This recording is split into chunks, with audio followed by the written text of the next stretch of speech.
We are not a British colony, and that's Ecuador's reply to a British government threat to storm its London embassy and take Julian Assange by force. The whistleblower sought refuge there in June, escaping imminent extradition to Sweden. RT's Marina Portnaya reports now with more on the standoff.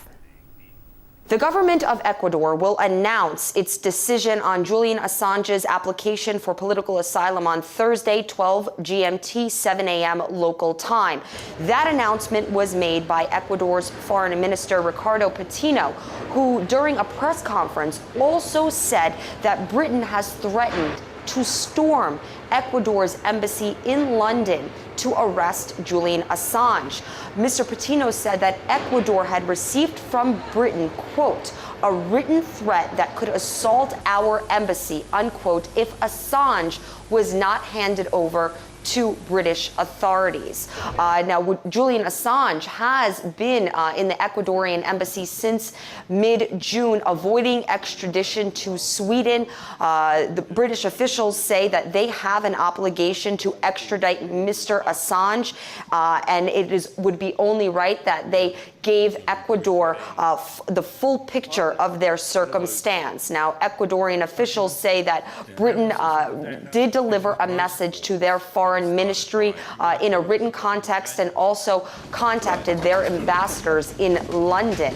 So here we have a decision that Ecuador needs to make on the future of Julian Assange. And in the meantime, Ecuador is now saying British officials are threatening them over Julian Assange and over gaining custody of him. Now, ultimately, Julian Assange, if he does end up in the custody of British officials, will be extradited to Sweden, where Swedish officials want to question him on sexual assault charges. Assange, the 41-year-old Australian and WikiLeaks founder, believes that if he ends up in the custody of Sweden, he will ultimately be extradited to the United States. Mr. Assange clearly has not made friends with Washington in recent years after disclosing very confidential and classified memos and cables from the U.S. government, and many cables and memos which were quite embarrassing for the government. But the U.S. government has not made comments in recent days over Assange, but ultimately many experts believe that if Julian Assange ends up in America, he will forever stay in the custody of U.S. officials, either indefinite detention or prison, a life in prison. Some believe he could face up to capital punishment. So, of course, within the next day or so, there will be a lot of developments in the case and saga surrounding Julian Assange and all the countries that are now involved. Reporting from New York, Marina Portnaya, RT. Well, before any raid on the embassy, the British government would have to revoke diplomatic immunity or risk an act of war. But lawyer and author Eva Gollinger says bullying Ecuador is a tactic that will backfire on the UK.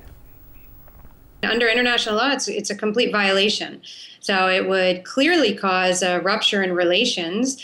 We don't know what could happen beyond that in terms of any kind of violent physical interaction that could occur if the United Kingdom were to send its security forces into Ecuador's embassy. I mean, that's a direct physical threat. Could be responded by Ecuador as defending their own territory, as would be the case in one's own country. It could cause for tensions between other Latin American nations. Would that mean possibly breaking relations on a regional level? That could happen. So I don't know where the UK thinks they're going with this. I mean, there's some speculation that maybe the UK thinks that this kind of intimidation and pressure against Ecuador, being a small country in South America, will have some kind of effect and they'll just hand over Julian Assange. But I think that if that's what they're thinking, then the Brits have got it wrong on Latin American sovereignty and integrity and dignity today, because that certainly is not going to be the position that Ecuador is going to take, or Latin America as a region.